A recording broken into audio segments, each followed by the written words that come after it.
জামাত ইসলামের হ্যাম্পির video viral হওয়াতে বিভিন্ন মিডিয়াতে যেভাবে হাইপ উঠেছে, অন্যান্য বিএনপি নেতা বলেন, অন্যান্য নেতা বলেন, তাদের যখন এরকম ভিডিও ভাইরাল হয় তখন কিন্তু এরকম হাইপ উঠে না। এর কারণ হচ্ছে জামাত আসলে একটা ইসলামিক ভিত্তিক দল। ইসলামকে প্রতিষ্ঠা করার জন্য, আকিমুদ্দিন প্রতিষ্ঠান করার জন্য তাদের যত প্রচেষ্টা, সরকার গঠন বলেন, রাজনীতি বলেন, সব কিছু তাদের ওই যে আল্লাহর আইন বাস্তবায়ন করার জন্য। এখন এরকম একটা দলের এমপি যখন এরকম একটা ভুল করে, তখন সেটা মানুষ মেনে নিতে পারে না। অন্যান্য আওয়ামী লীগ বলেন, বিএনপি বলেন, তাদের তো ধর্মভিত্তিক তারা রাজনীতি করে না।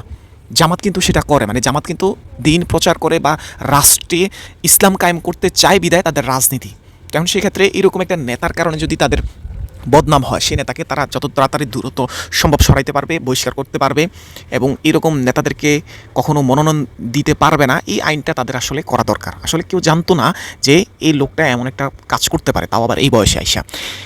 তাকে ব্ল্যাকমেল করা হয়েছিল 4 লক্ষ বা 5 লক্ষ টাকার বিনিময়ে, যে ড্রাইভার, তার নিজস্ব ড্রাইভারই এই কাজটা করেছে। সুতরাং আমাদের সবাইকে সচেতন থাকতে হবে এবং যেই বিষয়গুলোতে আমাদের নিজেদের নৈতিকতার অবক্ষয় ঘটে, এমন একটা কাজ আমরা করতে পারি না, যেহেতু আমরা একটা দলকে রিপ্রেজেন্ট করি। সুতরাং আমাদেরকে সচেতন থাকা লাগবে, আমাদেরকে অত্যন্ত নিখুঁতভাবে কাজ করা লাগবে। আমাদের ব্যক্তিগত জীবনটা অনেকে সুযোগ নিয়ে সেই জীবনে কলঙ্ক লেফে দিতে এবং দলকে কলঙ্ক মাখা করতে অনেকেই কিন্তু প্রস্তুত রয়েছে। সবাই ভালো থাকবেন, সুস্থ থাকবেন, দেখা হবে পরবর্তী কোনো ভিডিওতে। আসসালামু আলাইকুম।